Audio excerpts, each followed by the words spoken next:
Bismillahirrahmanirrahim. Assalamualaikum warahmatullahi wabarakatuh. Kembali lagi dalam mata kuliah Filsafat Ekonomi Islam.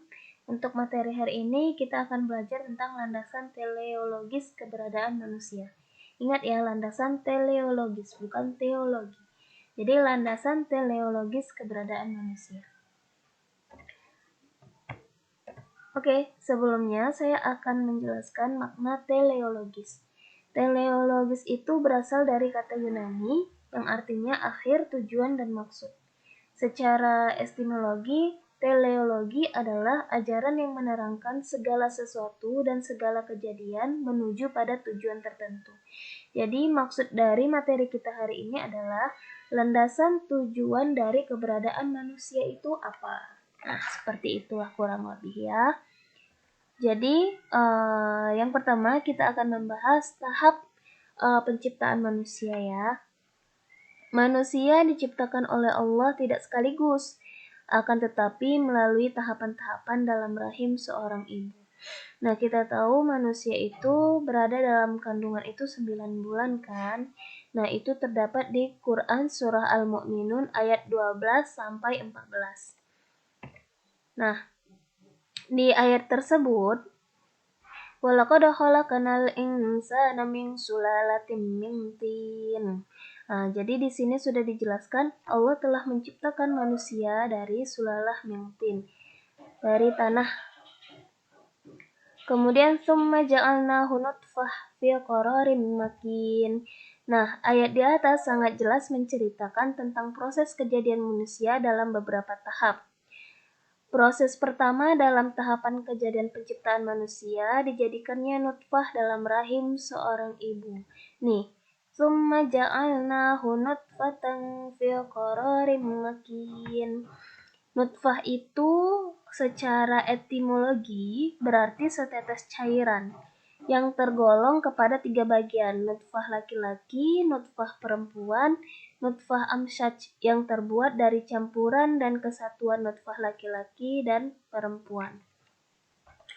Jadi kalau bahasa biologinya itu seperti sperma dan sel telur. Oke, dari tafsiran ayat tersebut, telah diciptakannya nutfah selama 40 hari dalam rahim seorang ibu, maka nutfah itu dijadikan oleh Allah menjadi alaqah selama 40 hari juga. Nah, itu dijelaskan di ayat berikutnya. Summa khalaqnan nutfata 'alaqatan fa khalaqnal 'alaqata mudghah.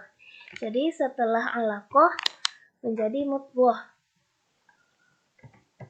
Nah, ini secara etimologi berarti sesuatu yang melekat. Alaqah itu secara etimologi sesuatu yang melekat kepada sesuatu yang lain. Nah, kemudian setelah itu Allah menjadikan alaqah menjadi mudghah selama 40 hari.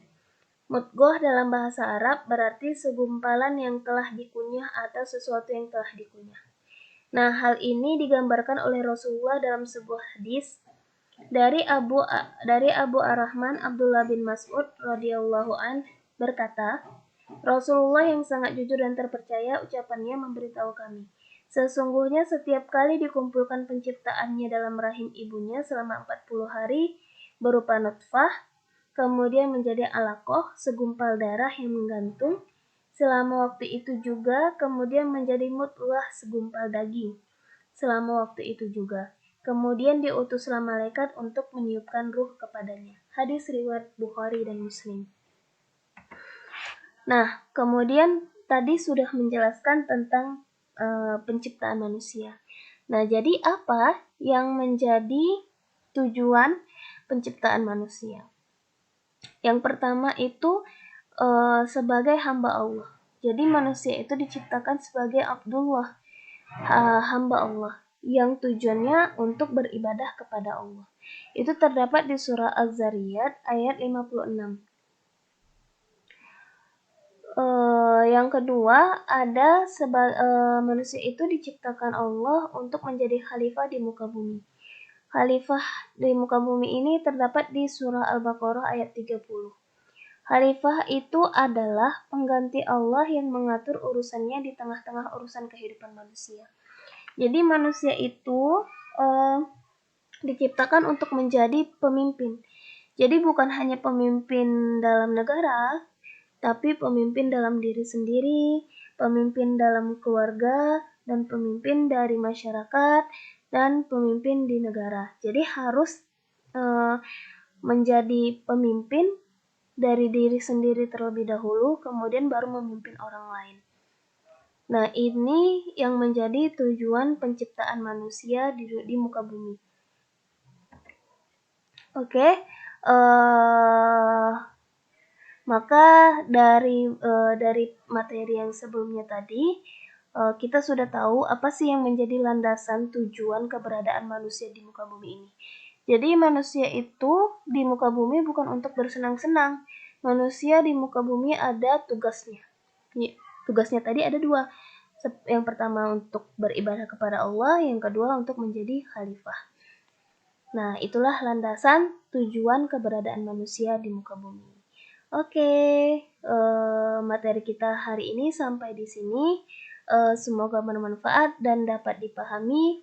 Terima kasih atas perhatiannya. Assalamualaikum warahmatullahi wabarakatuh.